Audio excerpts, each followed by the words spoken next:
Bon, Josué, d'abord, merci de prendre du temps pour participer à ce podcast. Euh, Merci à toi de m'inviter. Je vois que je passe après des invités prestigieux comme Nico Vandel, donc ça fait plaisir. Ah ouais, pas que, et pas que. Et du coup, alors, comme je te disais, j'ai longtemps réfléchi à comment j'allais démarrer ce podcast. Et on va en parler, tu as plusieurs casquettes, et on va essayer d'un peu toutes les aborder. Donc je pense que Bon, pas aussi belles que les tiennes, hein, les casquettes. t'as pas la même collection, t'en as probablement pas autant, mais t'en as déjà beaucoup. Mais du coup, je pense que le plus facile pour entamer le podcast, c'est de te laisser te présenter et justement aborder un peu tous les domaines dans lesquels tu interviens. Alors, j'ai principalement trois casquettes. Donc, la première casquette, c'est celle de physiothérapeute. Donc, j'utilise le terme ce que j'exerce en Suisse. Donc, c'est le terme qui est utilisé pour le métier de kiné. Donc, au départ, je suis de la même promo que ton co-host de podcast Mortellus, que dans Ulrich Nummo Mortel de Blabla Kiné. Ouais. Donc, ça fait depuis 2017 que j'exerce du coup en Suisse, donc en tant que physiothérapeute. Euh, Ma deuxième casquette, c'est celle de formateur. Donc, je forme beaucoup en formation continue, donc pour un organisme aussi de formation qu'on appelle la DGSA, donc la David J. Simons Academy, qui forme internationalement sur les points triggers, sur le drilling, et je forme également pour Calif, donc dans le module de la lombalgie dans le programme de Kinesport. Et dernière casquette que j'ai, c'est une casquette d'administrateur et de consultant pour une société de formation continue, Physioformation. Ok. Bon, on va commencer du coup par la première des casquettes, qui reste quand même le socle, je pense, de ta pratique, et du coup celle de physiothérapeute. Donc on va utiliser ce terme-là. Donc toi, tu exerces en Suisse et tu as toujours exercé en Suisse. Non, Ah, j'exerce en Suisse depuis 2017. Donc en fait, j'ai été recruté par un de mes mentors, donc Daniel Bush, dans le cabinet dans lequel je travaille aujourd'hui encore actuellement. Donc ça fait 7 ans que je travaille dans ce cabinet. Mais au départ, comme bon nombre d'entre nous, une fois qu'on a eu notre diplôme, on a commencé par faire des remplats avant de peut-être se décider de s'installer ou de se poser dans une collaboration dans un ISANA. Donc avant d'atterrir en Suisse, j'ai d'abord exercé, je pense, ouais, un an, je dirais, 1 à 2 ans comme remplaçant. Et après, j'ai pris un assistana à Strasbourg, enfin en banlieue périphérique de Strasbourg, dans ok. lequel je suis resté 4-5 ans, je dirais, quelque chose comme ça, 3-4 ans, à peu près, quelque chose comme ça. Et après, du coup, tu as été recruté et tu es parti. Donc après, voilà, donc après, Daniel m'a proposé de rejoindre son cabinet. Donc ça s'est fait un soir d'été, une semaine avant de partir en vacances. Je reçois un coup de fil de sa part à 22h30, comme quoi il voulait en fait, il voulait me recruter dans son cabinet, que j'avais une semaine pour réfléchir, pour lui donner une réponse. Donc c'est assez plaisant de se savoir valoriser et qu'une personne de ce calibre souhaite que tu travailles dans son cabinet. Donc la décision n'a pas pris trop longtemps en fait. Donc du coup j'ai dit oui et depuis janvier 2017 en fait je travaille dans ce cabinet-là. Ok. Et la transition n'a pas été trop difficile entre la France et la Suisse, au terme d'exercice? Bah, en termes d'exercice, donc déjà je suis passé d'un statut d'indépendant libéral en France, comme la majorité en fait du coup des kinés, à un statut de salarié. Donc clairement c'est un changement parce qu'un statut de salarié, bah, ça signifie entre guillemets, rendre des comptes à quelqu'un, ça signifie que du coup, tu as des horaires à respecter, tu n'es pas forcément libre de pouvoir faire tout ton programme comme tu veux, mais moi j'ai cette chance de jouir en fait de cette liberté. Donc en termes de contraintes, pour moi, si tu veux, euh, au niveau de la structure, j'ai pas vraiment eu de différence entre être indépendant et libre de mes horaires et de faire ce que je veux. Donc ça, c'est totalement l'un des motifs principaux de pourquoi la plupart des kinésithérapeutes veulent s'installer en fait en libéral. C'est de pouvoir être libre de ses mouvements et de choisir ses horaires, etc. Moi, dans ma pratique aujourd'hui, en fait, j'ai jamais eu de problème. Donc, on a convenu d'un pourcentage. Donc, en Suisse, on travaille beaucoup sur le pourcentage, 40, 50, 60, 70, 80. Enfin, tu choisis le pourcentage de travail auquel tu veux faire. Et après, il faut juste qu'à la fin du mois, grosso modo, tu aies effectué le travail en question. Ce qui a principalement changé, en fait, c'était le type de patient que je voyais parce que j'ai atterri dans un cabinet, donc c'est un cabinet ce qu'on appelle de la dernière chance. Euh, Ça sent pas c'est- bon, ça, déjà. Ah non, non, ça sent vraiment pas bon. Tu vois, les patients un peu comme Fred Cossé, Ouais, qui sont cassés de partout, ça c'est mon quotidien. ouais, ça sent Donc, vraiment pas bon. Parce que si tu côtoies Fred toute la journée, ouais, des semblables de Fred toute la journée, c'est un peu compliqué. Non, mais au final, ouais, c'est des patients qui ont déjà eu de la thérapie à gauche à droite, qui n'ont pas eu de résultats et qui nous sont envoyés en fait. Donc au final, soit c'est par décision médicale qu'ils nous sont envoyés, ou par des spécialistes qui veulent du coup un avis de kinésithérapie ou de physiothérapie dans notre cas pour savoir est-ce qu'il y a vraiment ou est-ce qu'on a vraiment épuisé toutes les possibilités? Est-ce que le monde de la physiothérapie a épuisé toutes les possibilités pour ces patients? Ou est-ce qu'il y a encore des choses à explorer? Et ce qui est assez intéressant, je pense que ça va peut-être reprendre aussi un débat qu'on pourra avoir un peu plus tard sur la vision du métier et comment oriente ou comment s'oriente en fait notre métier. Mais c'est oui, du coup de pouvoir devoir travailler avec des patients exigeants. Donc ça reprend un petit peu ce que tu as, je pense, comme mhm, mhm, patient. C'est des patients qui sont exigeants malgré le fait que, ils aient peut-être des pathologies complexes ou des pathologies chroniques et ça fait 3, 4, 15, 20 ans qu'ils ont des pathologies. Donc il y a quand même une certaine exigence de leur part qui fait que du coup, ouais, il y a il y a une certaine rigueur dans le travail, en fait. Donc même si ils ont déjà eu des symptômes pendant des années, ils s'attendent quand même à ce qu'il y ait un changement, à ce qu'il y ait des résultats assez rapidement, malgré tout ça. Et je pense que c'est aussi conditionné par le fait que le système de santé en Suisse fonctionne par assurance privée, donc c'est une assurance privée qui est obligatoire. Et c'est un peu comme, je pense, la meilleure image pour ça, c'est l'assurance auto. En fonction de combien tu cotises par mois, ta franchise va être plus ou moins élevée. Donc plus tu cotises à ton assurance, moins ta franchise va être élevée. Moins tu cotises par mois, plus ta franchise va être élevée. Donc classiquement, quand les patients sont plutôt jeunes, ils vont avoir une franchise qui va être très élevée, mais une cotisation mensuelle qui va être très basse. Donc mhm. ça signifie que les premiers 2000 ou 3000 euros de soins sont à leur charge. Ok, ok. Donc l'avantage de ça, c'est des patients qui sont du coup impliqués, parce que même si ça fait des années où ils ont des cas complexes, bah, ils s'attendent quand même à avoir des résultats parce qu'ils vont pas juste payer de leur poche pour ne rien avoir au final. Donc implicitement ou indirectement, il y a une espèce d'obligation de résultat. S'il n'y a pas de résultat, ils ont aucun scrupule à dire, bah écoutez, on a fait 3 séances ensemble, il se passe rien, on va arrêter là, quoi. Hmm. Mais ça, c'est ouais. Alors pour le coup, ça, moi, en travaillant en déconventionné, c'est quelque chose que je retrouve énormément. C'est vrai qu'à partir du moment où le patient paye, parce que là, du coup, en tout cas au début, toi aussi, les patients payent de leur poche. Il y a cette attente de résultat qui apparaît, qui n'existe, enfin, en tout cas, qui n'est pas obligatoire, qui n'est pas imposée normalement dans la kinésithérapie classique, conventionnée, où là, le kiné, il a L'obligation de moyens, moyen, c'est ça, il doit tout mettre en œuvre pour offrir le meilleur traitement possible, mais s'il n'y a pas de résultat, on peut pas lui en vouloir. Bon là, c'est pas qu'on nous en veut ou qu'on nous en veut pas, mais c'est-à-dire que si on veut manger, il faut conserver les patients, il faut les satisfaire, et si on veut les satisfaire, il faut qu'ils aient un résultat. Donc voilà. à ce niveau-là, on est un peu dans le même bateau, donc ça c'est intéressant. Par contre, ce qui m'interpelle un peu, ça veut dire que toi, tous les patients qui viennent te voir, enfin en tout cas une majorité des patients qui viennent te voir, ils ont déjà été traités, Oui. au moins une fois. Ah oui, ils ont déjà au moins eu 1 à 2 séries en fait d'ordonnances de kiné. Ok. Et donc Donc ça a échoué. ouais, ça a échoué ou ça n'a pas apporté les résultats escomptés. Donc on a aussi les cas où c'est des chirurgiens qui nous envoient des patients qui sentent pas, ils sentent pas d'opérer, donc ils se disent est-ce qu'on a vraiment épuisé toutes les options au niveau du traitement conservateur? Ah, ça m'interpelle parce que ça veut dire qu'il y a quand même dans ta pratique une importance fondamentale du bilan, en fait. Bien sûr, Pour, bien sûr. alors bon, déjà, ça pour le coup, on en avait déjà parlé sur Blabla de Kiné avec Fred et Ulrich, mais de l'importance du bilan, mais alors toi encore plus, parce qu'il va falloir que ton bilan il soit suffisamment précis pour pouvoir orienter ta prise en charge et comprendre pourquoi les autres n'ont pas fonctionné.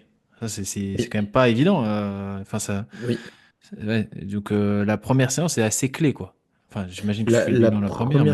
La première séance est clé, Et la première séance, au final, c'est une séance où on passe plus de temps à discuter, d'où je trouve que le terme blabla de kiné va très bien ensemble. C'est une séance où on passe beaucoup plus à discuter, notamment à comprendre qu'est-ce qui a été fait, qu'est-ce qui a fonctionné, qu'est-ce qui n'a pas fonctionné. Et moi, de mon côté, je dois réfléchir et essayer de comprendre pourquoi ça a fonctionné ou pourquoi ça n'a pas fonctionné.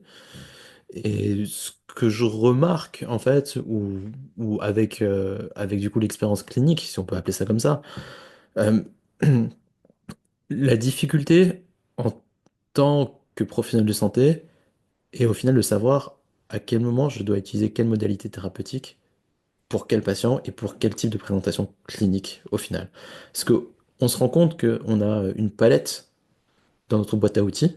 On a plein d'outils différents à utiliser et quand on regarde aussi ce que nous raconte la recherche, je pense que le meilleur exemple pour ça, c'est la prise en charge de la lombalgie. On peut faire 45 000 choses différentes, on voit que plus ou moins tout fonctionne. Donc il n'y a pas vraiment de ligne directrice dans quelle direction aller. Il y a plein de modalités thérapeutiques différentes qui peuvent fonctionner avec les patients, mais après, c'est au thérapeute d'arriver, je pense, à être capable d'identifier quelle serait la modalité thérapeutique la plus adaptée par rapport au patient, par rapport à la présentation clinique du patient.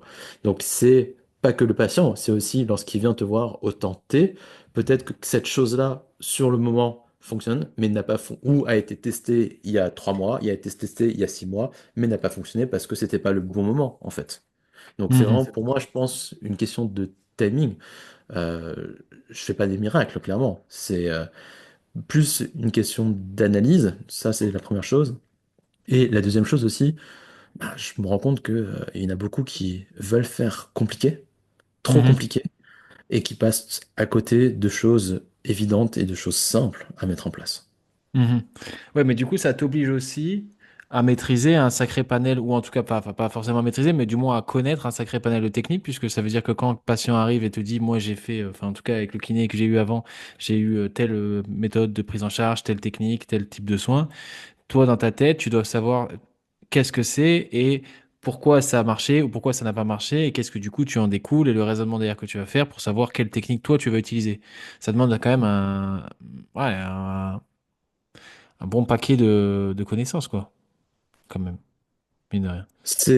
Ouais, mais après, au final, souvent, la plupart des thérapeutes restent en fait dans leur certitude. Donc, tu fais en général ce que tu sais faire, et dès que tu vois que ça fonctionne pas, bah, il y a deux possibilités. Soit toi, en tant que thérapeute, tu vas te remettre en question, et du coup, chercher à côté de la boîte, enfin, outside the box, Mhm. enfin, d'autres En dehors des idées. habitudes, quoi. Ouais. En dehors des habitudes, en dehors de tes habitudes. Mais si tu vas chercher des choses qui sont en dehors de tes habitudes, c'est aussi te mettre dans une situation d'inconfort parce que tu ne maîtrises pas forcément. Tu ne sais pas si ça va fonctionner, donc c'est inconfortable pour toi en tant que thérapeute, de proposer des modalités pour lesquelles tu n'as pas forcément de l'expérience, que tu ne maîtrises pas forcément, pour du coup un résultat qui est peut-être aléatoire. Ça, c'est un Mhm. point de possibilité. Ou la deuxième possibilité, souvent ce qui est vu, c'est de se dire, bah non, moi je propose ce qui est recommandé par l'évidence, ce qui est recommandé par la recherche, mais si ça ne fonctionne pas, c'est bah, que le patient le fait mal. Donc ça aussi, c'est quelque chose que j'entends souvent. Pourtant, que ce soit de mon expérience par de la formation continue ou de l'expérience par rapport au patient, c'est quelque chose qui est souvent rapporté, de dire, bah oui, mais moi j'ai fait ça, c'est ce qui est recommandé par l'évidence, mais avec ce patient, ça fonctionne pas, bah, c'est probablement parce qu'il n'a pas été suffisamment compliant avec ses exercices, il n'a pas suffi ou il n'a pas suivi ce que je lui ai proposé de faire, en fait. Mhm. Mhm. Donc ça, c'est la première chose. Ou c'est les patients qui me disent, bah oui, mais à chaque fois que je faisais ça, ça aggravait mes symptômes. Donc j'ai du mal à comprendre pourquoi je dois continuer à faire quelque chose qui, en fait, ne m'améliore pas. Ce qui fait sens comme question, quand même, hein. Ce qui, ah oui, de la part du patient, ça fait sens. Le patient, au départ, quand il vient voir un thérapeute, c'est pour chercher à aller mieux. Donc, aller mieux, ça veut dire beaucoup de choses. Ça peut dire amélioration de la fonction, ça peut être une diminution de la douleur, ça peut être beaucoup de choses. En fait, la signification de aller mieux n'est peut-être pas la même pour nous en tant que thérapeute que pour la bouche, en fait, de notre patient. Et c'est là où c'est important, en fait, de savoir quelles sont les attentes du patient, de pourquoi, en fait, mon patient vient me voir en thérapie, qu'est-ce qu'il attend de moi? Et ça, malheureusement, je trouve que de l'expérience que j'ai avec mes patients, bah, des fois, leurs attentes ne sont pas suffisamment prises en compte. Ah, ça, c'est très intéressant. Parce que ça m'avait vraiment parlé à un moment donné. On avait déjà fait une discussion. Il y a deux choses qui me viennent en tête. La première, c'est une discussion qu'on avait déjà eue et tu avais dit une phrase qui m'avait marqué, qui m'était restée. Tu parlais justement de ces attentes et tu avais dit qu'il fallait faire attention parce que le but du kiné, dans un premier temps, quand même, c'était de répondre aux attentes du patient et pas forcément aux siennes, à celles du Mm. kiné propre. Bien sûr, Et cette phrase, elle m'avait marqué parce que c'est vrai que moi, je reste un très jeune kiné. Et du coup, j'avais des attentes pour le patient qui étaient plutôt en lien avec les miennes, avec ce que je percevais comme objectif à atteindre, plus que ce que mm, lui percevait comme objectif à atteindre. Et du coup, parfois, dans la communication avec le patient, ça crée des problèmes parce que bah, moi, je voulais le pousser jusqu'à un certain point et lui, il en avait rien à faire. Ce qu'il voulait, c'était juste aller mieux. Une fois qu'il allait mieux, le job était fait, en le fait, pour job a lui. été fait pour Même, lui, il n'avait pas besoin de plus. Et c'est vrai que le jour où tu avais dit cette phrase, comme quoi des fois, bon, ça c'est comme tu disais, c'est une question de timing. Une phrase dite à un moment T, elle passe inaperçue et à un autre moment, elle fait sens. Et quand tu avais dit cette phrase, ça m'avait vraiment marqué. Et je m'étais dit, c'est vrai. C'est vrai, ce qui compte quand le patient vient te voir dans un premier temps, ce qui compte, c'est de répondre à son attente à lui, quoi. Après, on peut peut-être communiquer pour voir si on peut faire mieux, etc. et se mettre d'accord, mais les premières attentes à respecter, c'est celles du patient. Si le patient il veut juste bien ne plus sûr. avoir mal, bah, pas besoin d'en faire un Bah, mec fort, quoi. ouais, mais en fait, la question de est-ce que d'en faire un mec fort, est-ce que toi tu le fais parce que tu aimes faire ça, ou Mhm. parce que tu le fais parce que c'est une demande de la part du patient d'être fort. Donc peut-être que c'est quelque chose qui au départ, ça lui traverse pas l'esprit, mais que peut-être petit à petit, c'est quelque chose que tu vas créer en lui afin de lui donner envie d'avoir et d'atteindre cet objectif-là, en fait. Et je pense que c'est là où c'est important de d'écouter, de respecter le patient. Et dans la communication, si au départ, euh, moi je suis à une extrémité et lui qui est à l'autre extrémité, et qu'on reste campé en fait son opposition, on n'arrivera à rien en fait. Et ça, on le voit notamment principalement chez les patients qui ont énormément de mythes, énormément de croyances. C'est dur de changer leurs croyances, surtout si on va directement par rapport à leurs croyances qui sont peut-être faussées, en opposition avec leurs croyances. En fait, c'est aller directement dans le conflit. Donc l'idée, c'est quand même de l'amener dans la direction où on veut l'emmener. Et pour pouvoir l'amener dans la direction où on veut l'emmener, un des meilleurs moyens, moi ce que j'appelle créer de l'alliance thérapeutique, c'est d'abord d'écouter ses attentes, de savoir est-ce que moi je peux répondre à ses attentes ou pas. Et une fois que j'ai répondu à ses attentes, il y a une confiance qui se crée. Et petit à petit, on peut l'emmener dans la direction, dans une espèce de direction commune. Donc c'est au final un petit peu aussi mettre de l'eau dans son vin pour pouvoir écouter les attentes du patient et l'amener en fait dans une direction. Donc faire tout le monde un mec fort, je pense pas que ce soit Mhm. le but ultime. Et Mhm. on sera pas tous à Schwarzenegger. Ça, c'est bien dommage. Non, mais oui, non, mais franchement, ça, c'est quelque chose qui m'avait vraiment marqué. Et la deuxième chose que tu as évoquée, et ça me rappelle une discussion que j'ai eue il y a 2 jours avec Louis Robin Monaco. On parlait d'entraînement, on parlait pas de soins, mais la réflexion est exactement la même. On parlait d'entraînement. Et je disais que c'est parfois extrêmement dur d'avoir suffisamment de recul pour se dire que la méthode qu'on utilise à ce moment-là, elle ne fonctionne pas. On a souvent tendance à se dire, ça va marcher il faut laisser encore un peu de temps, ou c'est le patient qui le fait pas, et en fait, on s'entête dans une méthode qui en fait n'est juste pas la bonne méthode à ce moment-là, et c'est parfois difficile d'avoir suffisamment de recul pour dire, ok, en fait là, c'est juste ma méthode qui est pas bonne. On parlait d'entraînement sur la force, et quand quelqu'un stagne dans l'entraînement, c'est vrai que bah, on se dit, ok, c'est juste une période, un petit plateau, on va attendre 1 ou 2 semaines, ça va repartir. Et en fait, au bout de 2 semaines, c'est pas reparti. On se dit, OK, encore une semaine. Ou alors, on se dit, ouais, mais tu mets pas assez d'intensité. Et au bout de 3 mois, il a toujours pas progressé, quoi. Mm. Alors qu'en fait, c'est juste la méthode initiale qui n'était pas adaptée à l'instant T. Et ça, c'est pas évident. Ouais, mais ça c'est valable que ce soit pour de l'entraînement, c'est aussi valable pour de la thérapie. La question est de savoir à quoi mon patient ou à quoi mon athlète est le plus répondant, en Mhm. fait. Il y en a qui, pour les stimuler, ils marchent au défi. D'autres, en fait, les défis, ils s'en foutent. Donc, il faut juste, je pense, trouver le moyen, peu importe que ce soit de l'entraînement ou que ce soit du soin, le moyen auquel notre patient, notre personne qu'on a en face, être en face, va être le plus répondant. Donc, pour moi, être le plus répondant, c'est avoir le plus de gains, le plus de progrès ou le plus de changements d'état le plus rapidement possible, en fait. Ok. Et après, des fois, c'est aussi une question d'interlocuteur. Peut-être que tout simplement, on n'est pas la bonne personne pour X raisons. On a beau avoir les compétences ou les connaissances nécessaires pour faire évoluer et changer de statut notre personne qu'on a en face, mais peut-être tout simplement, pour X raisons, pas besoin de... Enfin, la Mhm. personne qu'on est, le discours qu'on a, la communication, ce qu'on dégage, en fait, bah, la personnalité fait que du coup, ça ne passe pas avec la personne qu'on a en face et il y aura des réticences qui seront peut-être inconscientes et qui seront créées, en fait. Et ça, c'est notamment le cas, je pense, enfin, dans ce que je vois avec les patients, notamment qui ont plutôt des douleurs d'ordre chronique. Donc, tu as beau amener un discours, tu sais que le discours que tu donnes, c'est probablement la réalité, mais c'est juste qu'ils sont pas prêts à entendre ce discours-là, ou ils sont pas prêts de l'entendre de ta bouche, en fait. Mhm. Alors que si ça venait de la bouche de quelqu'un d'autre, peut-être que ça passerait tout seul.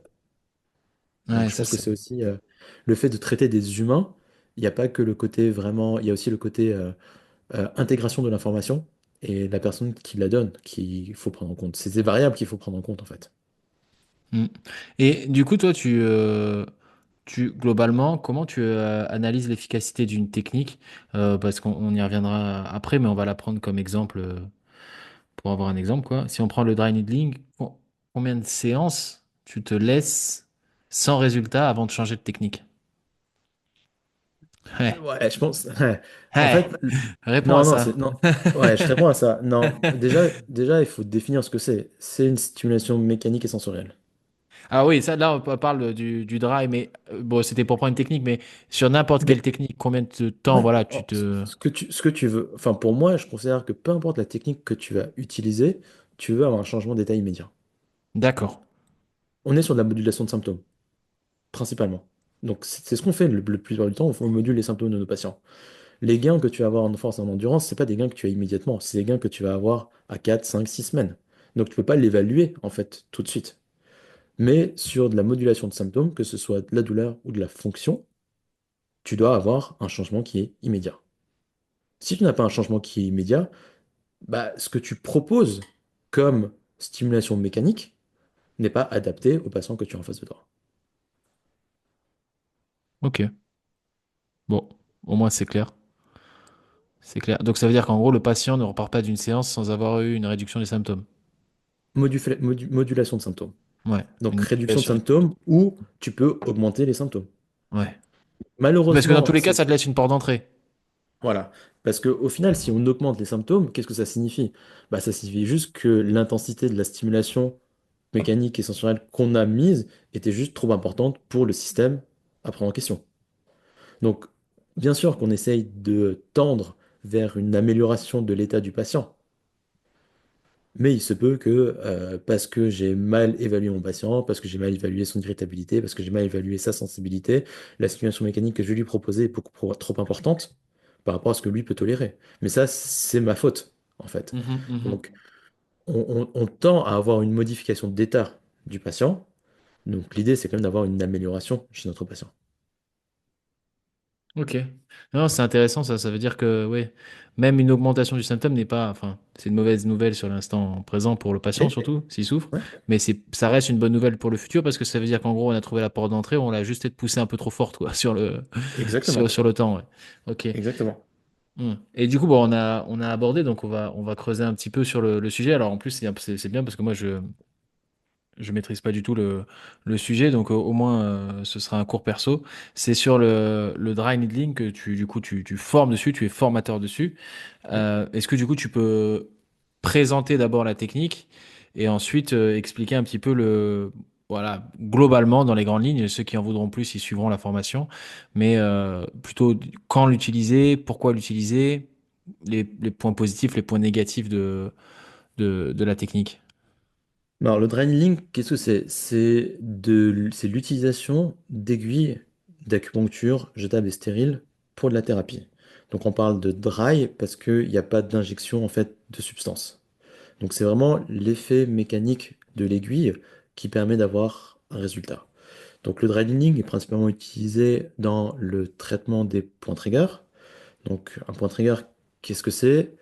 C'est une désorganisation de la structure au niveau du muscle. Donc, il y a des sarcomères qui sont restés en fait en contraction, qui n'arrivent pas à se décontracter, et en fait l'accumulation de sarcomères dans une même zone qui reste en contraction crée en fait un point trigger, et ça crée une zone qui est hypoxique. Donc le but en fait de l'utilisation de cette aiguille, c'est de venir revasculariser cette zone. Donc ces aiguilles qui font en général 0,16 à 0,30 mm de diamètre. Donc c'est une technique qui est invasive, qui du coup implique une destruction de la fibre musculaire, une destruction des sarcomères, une destruction des plaques motrices. Donc on recrée une revascularisation dans cette zone, on crée des micro-lésions pour ensuite permettre une régénération de la fibre musculaire. Ok, bon ça au moins c'est au niveau de l'aspect théorique, c'est hyper clair. Et du coup, donc tu l'utilises essentiellement pour les points trigger. Le point positif, j'imagine que c'est la rapidité et Ouais.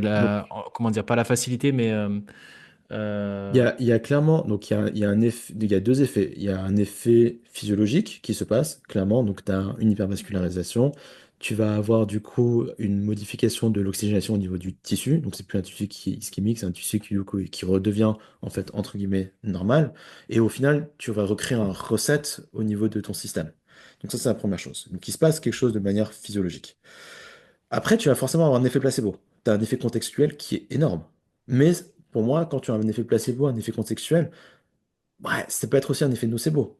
Donc, dans les deux cas, il va se passer quelque chose. Le but, c'est de chercher à venir amplifier, en fait, les résultats qu'on observe par cet effet placebo. Donc, oui, il y a un effet de contexte parce que tu es invasif. Donc, clairement, ça permet de majorer certains résultats. En termes de rapidité d'exécution, ça prend pas beaucoup de temps à exécuter. Donc souvent, quand je donne des cours, les personnes me posent la question de combien ça me prend pour temps, en fait, de temps pour piquer. Pour piquer, ça me prend 2 minutes. Mais c'est tout le process de savoir pourquoi je vais piquer, qu'est-ce que je veux observer après avoir piqué, et où est-ce que je vais piquer, qui va me prendre le plus de temps, en fait. Donc c'est vraiment l'aspect, entre guillemets, bilan et diagnostic, et chercher à reproduire les symptômes du patient, qui fait que du coup, je passe plus de temps à bilanter, évaluer mon patient, qu'à le traiter. Et c'est aussi, je pense, un des mythes qu'on a, c'est plus on va mettre de traitement, plus on cherche à potentialiser, en fait, le patient ou les gains du patient. Alors qu'au final, bah, plus on va traiter le patient, bah, il se peut que du coup, on ait poussé la porte trop fort. Et on aura plutôt tendance à savoir ou ne pas savoir ce qui s'est passé avec mon patient, surtout si on a aggravé le patient. mhm, mhm. Ok. Et comment, ça c'est vraiment une question que je pose sur les techniques, comment on reconnaît quelqu'un qui est expérimenté? Alors, le terme expert dans la littérature, il n'est pas très très bien défini, mais comment on reconnaît quelqu'un d'expérimenté sur le dry needling avec quelqu'un qui débute sur le dry needling? Si vous piquez tous les deux. Je pense que déjà, on est sur une technique qui est invasive. Donc, tu crées des micro-lésions. Donc, derrière, en fait, comme sensation que tu vas avoir, c'est souvent un effet de courbature ou une sensation de douleur. T'as déjà été piqué ou pas? Ou... Ah oh, malheureusement, oui, parce que j'ai Fred qui me tanne depuis des années pour me piquer et c'est Francis Grondin qui a eu l'honneur de me piquer pour la seule et unique fois sur le trapèze. Comment ça s'est passé? Alors c'était compliqué parce que j'avais Fred qui me mettait des baffes. Et non, non, ça s'est bien passé. C'était alors pour mettre un peu de contexte, en fait, on avait remarqué que j'avais un trapèze droit qui était bien moins développé que mon trapèze gauche sur certains mouvements, notamment de traction, donc en overhead, et que j'avais des douleurs aussi. C'était à l'époque où je préparais le marathon. Quand je courais, j'avais des douleurs assez importantes au niveau du trapèze droit. Et après plusieurs tests au niveau, bon, parce que Francis est formateur sur les cervicales, donc on avait fait plusieurs tests sur les cervicales, etc. Et au niveau des tests musculaires, il s'était aperçu que on avait un gros point trigger dans le trapèze et que ça pouvait être intéressant de le piquer. J'étais pas forcément chaud pour me faire piquer devant tout le monde. J'ai évidemment cédé et ça s'est très bien passé. Il a piqué. Sur le moment, c'est quand même pas hyper agréable. Le soir ou le lendemain matin, quand je me suis réveillé, J'avais jamais autant travaillé les trapèzes que. Enfin, en tout Grosse cas, sensation de j'avais une courbature, quoi. sensation d'avoir travaillé mon trapèze droit comme jamais. Et après, non, ça s'est plutôt bien passé. Ça s'est plutôt bien passé dans le suivi. Dans le suivi, ça s'est bien passé. Ouais. C'est vraiment cette sensation qui est assez surprenante, hein, de sur une micro-piqûre qui dure vraiment pas longtemps, quoi. Voilà, sur le coup, dans l'ambiance du truc, ils se sont un peu amusés, mais ça dure vraiment pas longtemps. Ouais, les sensations de courbature le lendemain sont dingues. Sont Ouais. dingues. Bah, t'as deux effets qui peuvent expliquer ça. T'as déjà le côté de la réponse contractile. Donc, la réponse contractile, c'est un réflexe, mais en fait, tu as une contraction max de la fibre musculaire. Donc le fait de le faire de façon répétée, bah, au final, tu as quand même une fatigabilité musculaire qui est assez élevée, et le côté invasif de la chose. Donc tu vas venir piquer, tu vas venir léser de la fibre musculaire. Donc c'est ça ce qui donne en fait ce côté sensation de courbature que tu vas avoir le lendemain. Donc la question est toujours de savoir, pour répondre à tes questions entre ça, quelqu'un qui pique bien ou quelqu'un qui pique pas bien, déjà sur la technique en elle-même. Donc tu es censé avoir ces réponses contractiles. Si tu n'as pas ces réponses contractiles, c'est que la technique n'a pas été correctement exécutée. C'est la première chose.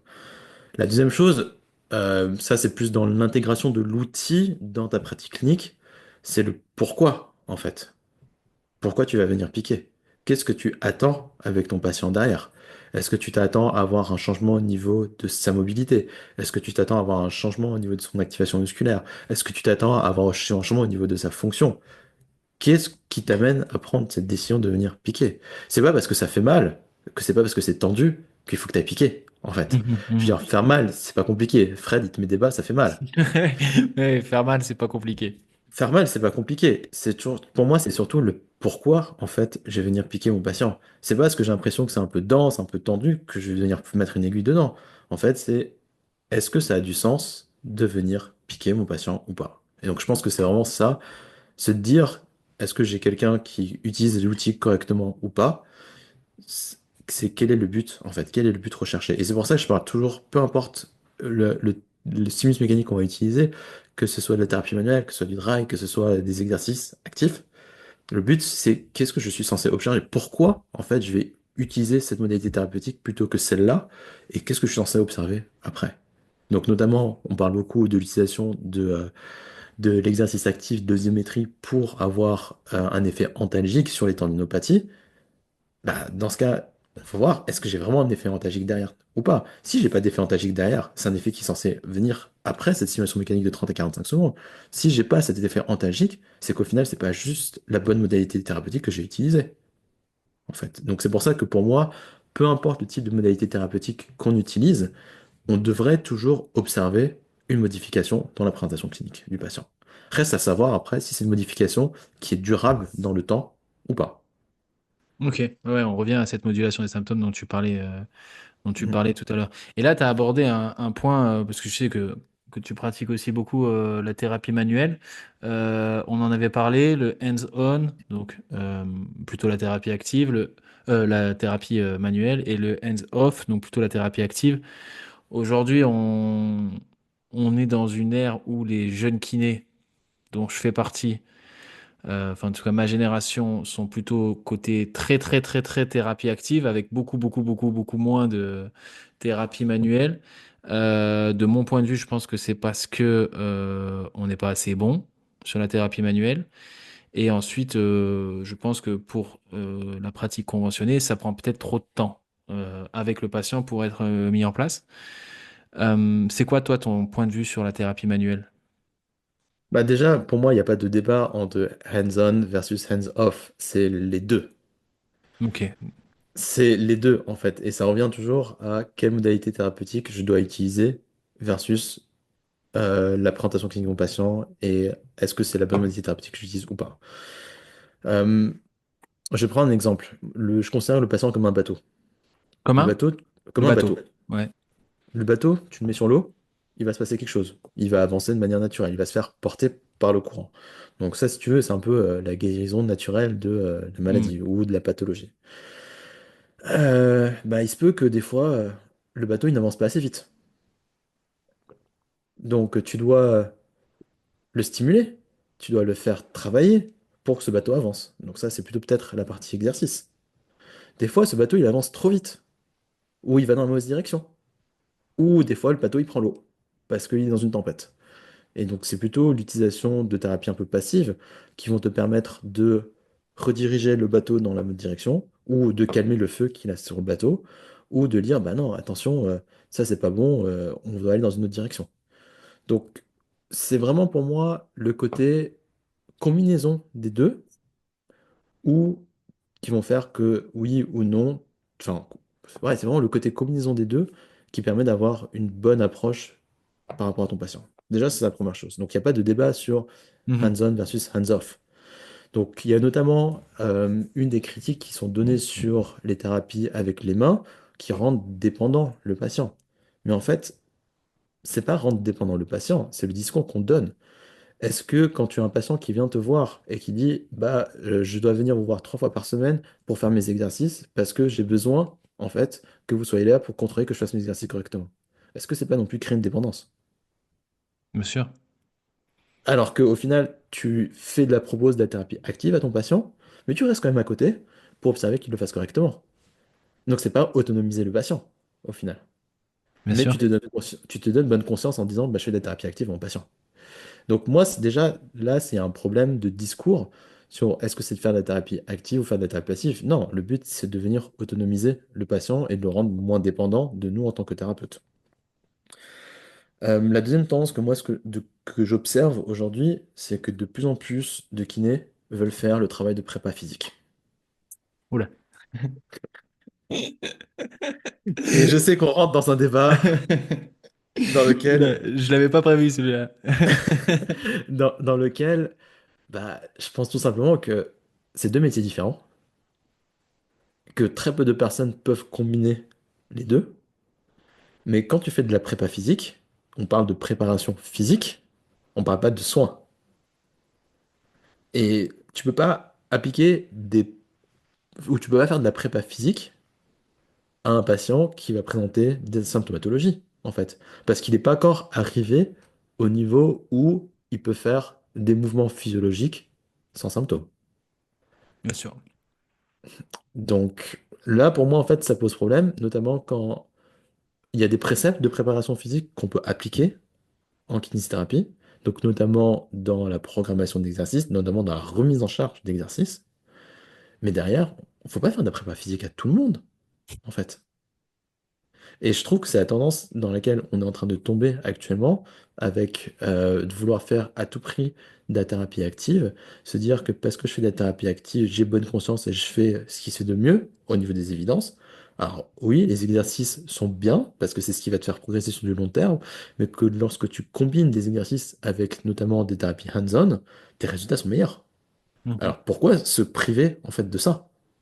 Mhm. Mhm. Bah, moi, j'ai émis deux hypothèses, hein. Je pense que, un, il y a le manque de compétences et deux, il y a le manque de temps avec le patient, de vouloir accorder du temps avec le patient. Et après, il y a le côté facilité. Ouais. Clairement, c'est facile de se dire, vas-y, fais-moi 12 squats, moi je Ouais. suis assis et je regarde comment faire.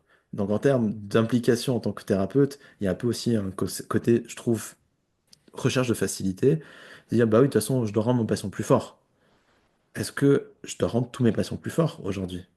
Si tu as un patient, enfin, ça, j'étais en formation, j'ai donné une formation aujourd'hui, tu vois, et ça, c'est une discussion que j'ai eue avec un participant. Il me dit, mais regarde, j'ai des patients qui sont portugais, dans le cliché, qui font de la maçonnerie. Toute la journée, ils sont là en train de porter des sacs de ciment, en train de faire du bétonnage, en train de faire ci. Est-ce que ce patient qui a des symptômes, il est pas assez fort? Ah, vas-y pour porter ton sac de ciment de 25 kilos toute la journée, hein. Ah, Mhm. je sais pas si beaucoup de Mhm. personnes, entre Mhm. guillemets, fortes arrivent à faire ça. Non seulement ils ont de la force, mais ils ont également de l'endurance. Mhm. Mhm. Donc, je veux dire, au bout d'un moment, si on lui rajoute encore en pensant qu'il n'est pas assez fort, ben en fait, on fait que aller au-delà de ses capacités. On fait que de le surcharger et on va pas moduler ses symptômes, on va juste aggraver sa symptomatologie, en fait. Donc, c'est encore réfléchir par rapport à la présentation clinique du patient et de savoir quelle est la modalité thérapeutique la plus adaptée pour ça. Et en fait, pour moi, c'est juste du bon sens. C'est écouter le patient, analyser ce qu'il fait, comprendre en fait pourquoi il fait ça et qu'est-ce qui pose problème, en fait. Mhm. Donc oui, premier aspect, peut-être un aspect de fainéantise, clairement. Et deuxième question que je me pose, c'est est-ce que c'est pas aussi un côté un peu réseaux sociaux Instagrammable? Mhm. Ouais. Bon, après, je vois pas mal de. Alors, je crois que c'est plus dans l'ostéopathie, hein, mais il y a de plus en plus de vidéos sur Instagram de thérapie manuelle avec un gros crack juste à côté d'un micro. Bon, ça a l'air de fonctionner aussi, de faire plaisir. Je sais pas, oui, c'est sûr que quand tu fais, je sais pas, une cinquantaine de PA, c'est quand même beaucoup moins sexy que quand tu lui fais faire des cars d'épaule, quoi. C'est quand même beaucoup, beaucoup moins Est-ce qu'il sexy. ouais. Est-ce qu'il faut faire des pèlerinages à tout le monde aussi? Oui, voilà, non, mais c'est. Alors, ça, c'est. Là-dessus, on est sur un débat. Ou est-ce qu'il faut faire des PA à tout le monde? Je veux dire, Hmm, tu vois, ça revient bien toujours sûr. sur le même débat. Je pense qu'il y a un côté vraiment recherche de la facilité parce qu'au final, c'est facile et en plus, tu te dis que tu te donnes bonne conscience en tant que thérapeute de donner de la thérapie active. Donc, je dis pas qu'il faut pas, au contraire, il Bien sûr, faut. ouais. Il faut. C'est juste savoir à quel moment je dois commencer la remise en charge de mon patient. Donc il y a aussi, je pense, le côté où se dire, bah, il faut que ça aille de plus en plus vite. En fait, il y a peut-être des échéances au niveau du temps, et on se dit qu'une remise en charge précoce permet du coup de diminuer en fait les pertes en termes de fonte musculaire. Euh, Peut-être, mais est-ce que c'est nécessaire chez tout le monde?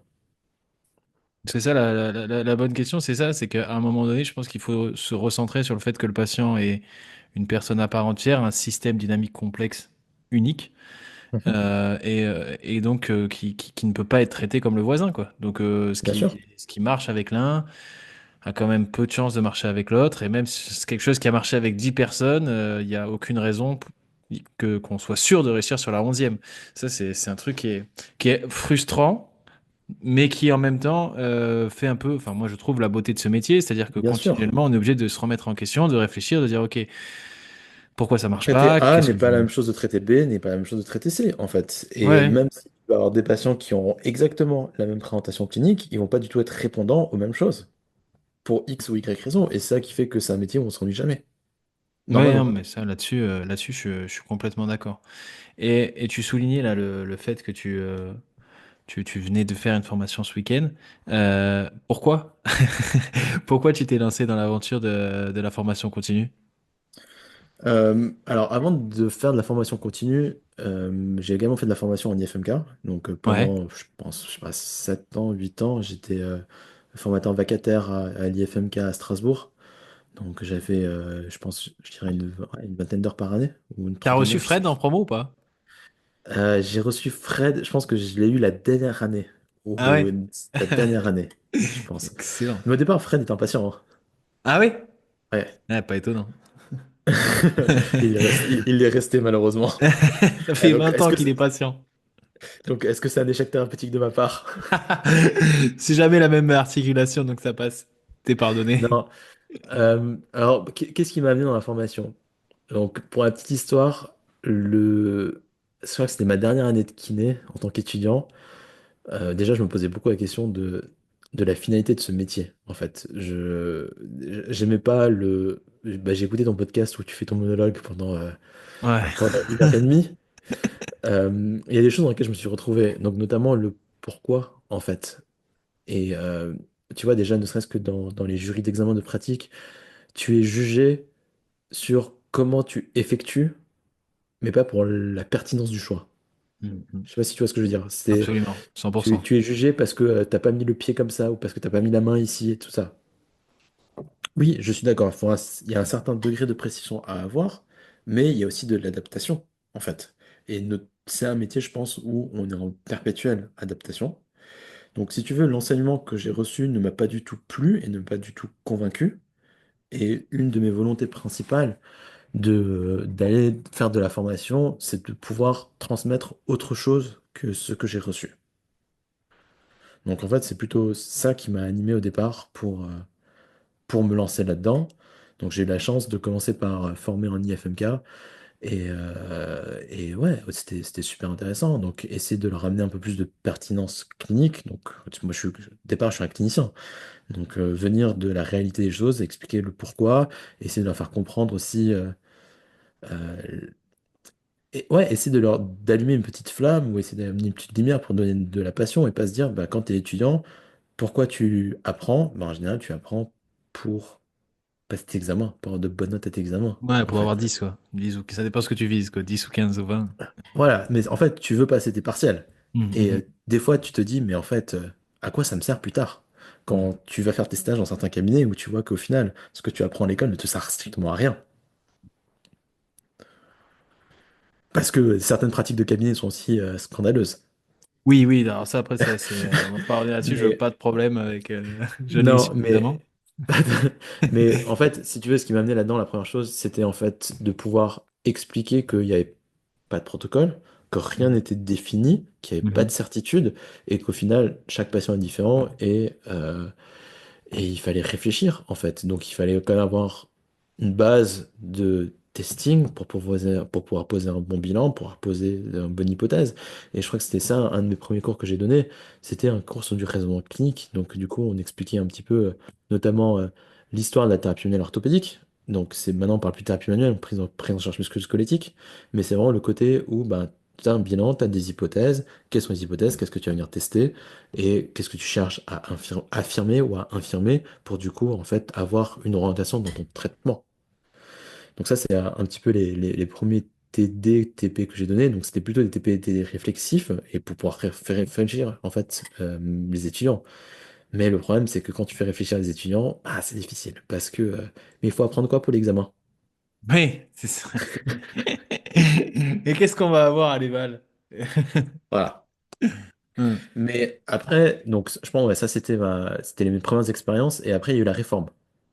Donc, il y a eu la réforme des études qui sont passées de 3 en 4 ans, où, avec des anciens cadres formateurs qui ne sont plus présents, donc Julien Prisbilla, Lucille Fauchon, on a travaillé à mettre en place un espèce de différents yeux en première, deuxième, troisième, quatrième année pour avoir un espèce de continuum, en fait, sur notamment la prise en charge des pathologies musculo-squelettiques. Donc là, c'était super intéressant. Parce que du coup, il y a eu pas mal de discussions, de réflexions sur quelle méthode pédagogique utiliser. Et donc notamment Julien Prisbilla et Lucie Fonchon ont développé en fait une manière d'évaluer les patients via des cas cliniques. Donc vous avez un patient qui vient avec ça, ça, ça. Quelles sont vos hypothèses? Ok. Après, donc toi en tant qu'étudiant, tu donnes des hypothèses. Et après, finalement, tu dis, bah, l'hypothèse qu'on retient, c'est celle-là. Quels seraient les tests les plus pertinents, etc., etc. En fait, si tu veux, enfin, c'est amorcer un début de réflexion et de voir les capacités réflexives en fait du patient, pas pardon, du patient, de l'étudiant et savoir en fait comment il gère la réalité d'une situation en fait face à un patient ou lorsqu'il sera face à un patient. Et donc ça, j'ai trouvé ça génial de se dire, ben voilà, les amener en fait, ou les orienter un petit peu, même si c'est pas la réalité complètement, mais rendre ça un peu plus que juste montrer une technique et voir si tu exécutes correctement une technique. Donc ça revient complètement au pourquoi en fait je fais ce choix d'utiliser cette modalité thérapeutique avec mon patient et qu'est-ce que derrière je suis censé observer. Mhm, mhm. Donc au final ça a commencé comme ça.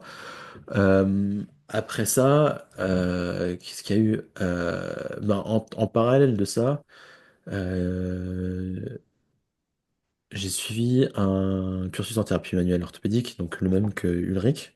Donc vraiment, où j'ai fait la rencontre d'un autre de mes mentors, Jean-Michel Brismet.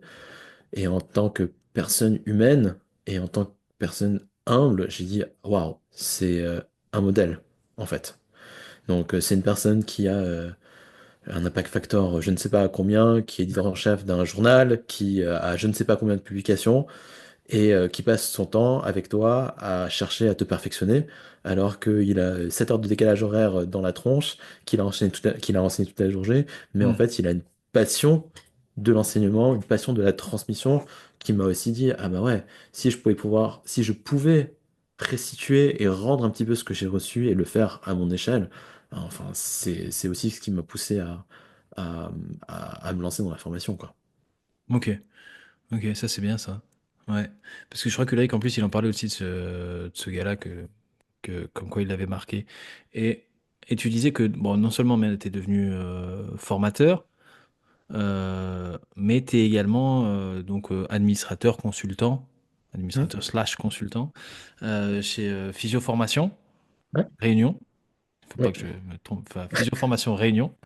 Voilà, pour ceux qui veulent profiter des formations pour visiter la Réunion. Euh, Mais pas que la Réunion maintenant.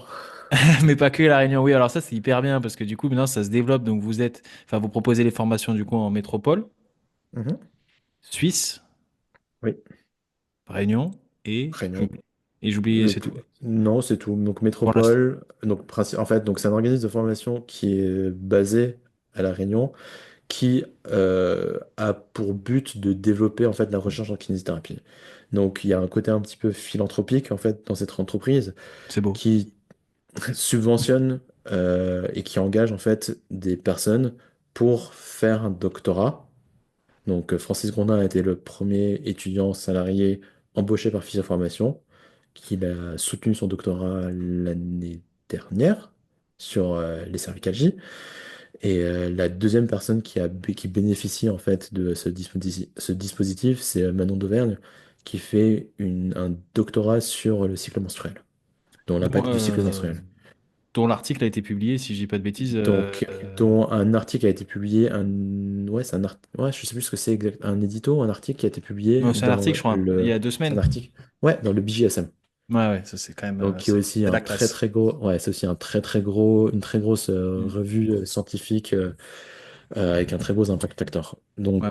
Donc, le but de cette société, vraiment, enfin, c'est une société qui a visée philanthropique, c'est de pouvoir subventionner des jeunes étudiants, donc à poursuivre en fait une carrière en recherche ou faire de la recherche et faire un doctorat qui amène à un doctorat. Ça c'est vachement bien. Et du coup, je me pose cette question parce qu'aujourd'hui, on sait que c'est à la mode. Elle pullule de partout, notamment sur les réseaux sociaux. Toi qui es du coup consultant pour un organisme de formation, comment tu repères une formation de qualité dans laquelle tu vas t'intéresser? Pourquoi pas du coup la proposer? Ouais, quels sont les critères que tu regardes?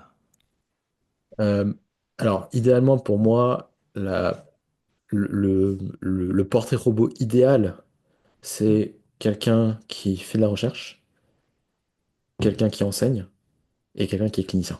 Donc il faut cumuler les trois casquettes. Tout simplement pourquoi? Bah, quelqu'un qui enseigne va avoir une pédagogie, donc savoir transmettre. C'est pas parce que tu as beaucoup d'informations, que tu as beaucoup de connaissances, que tu es capable de transmettre des connaissances.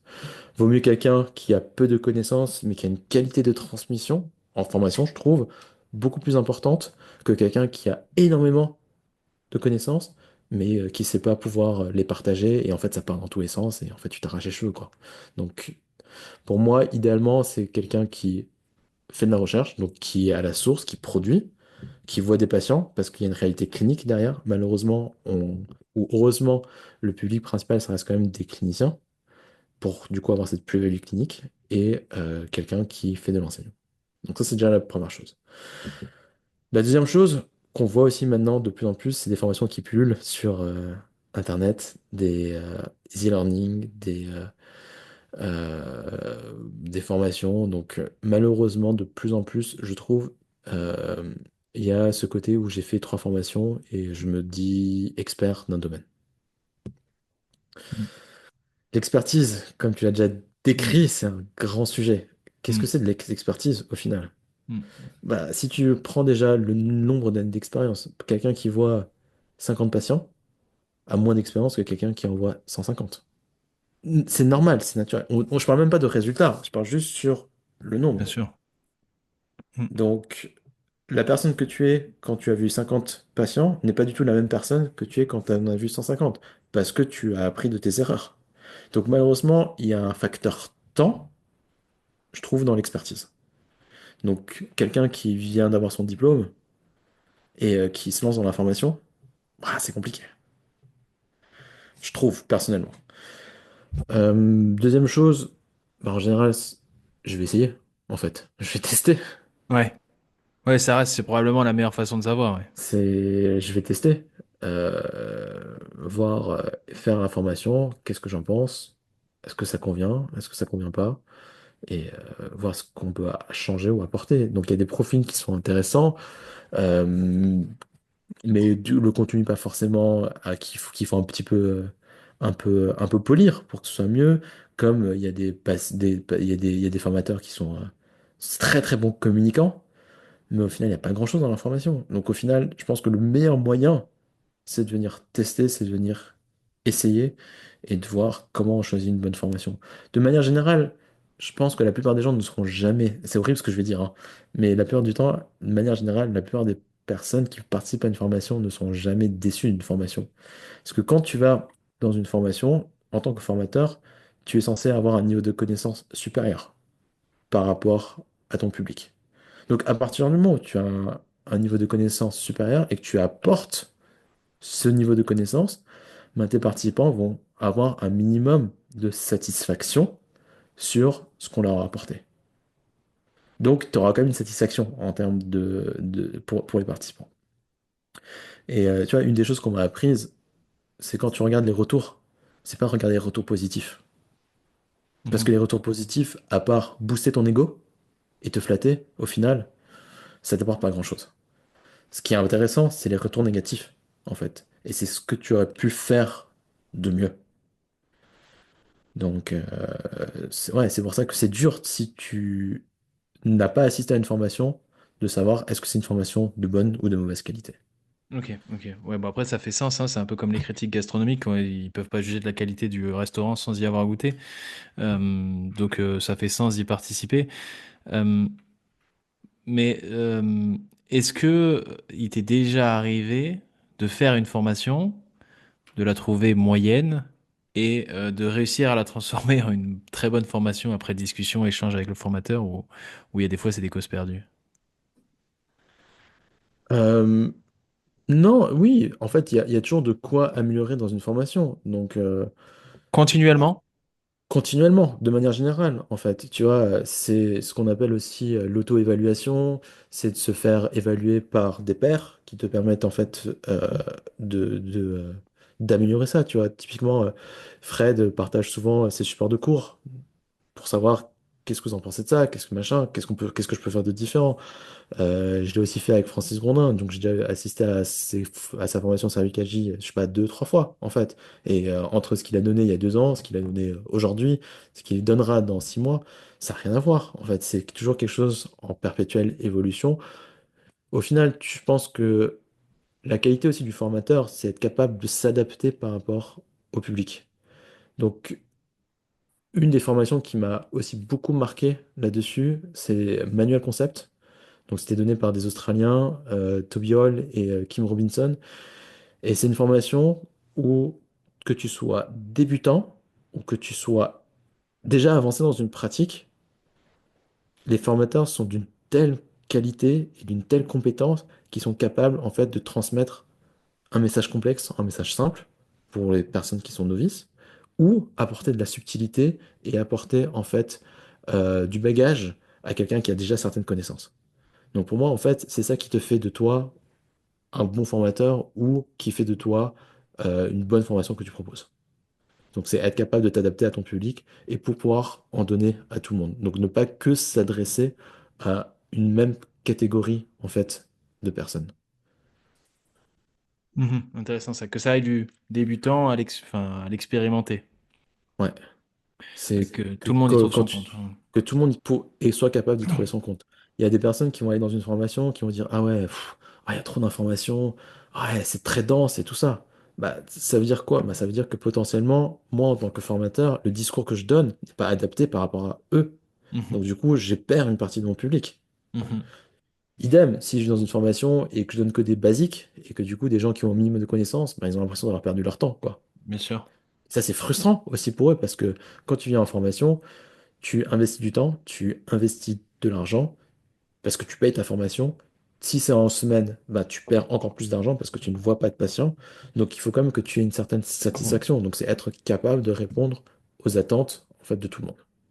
D'accord. Et je pense que c'est ça qui fait la différence entre une bonne ou une formation de bonne qualité.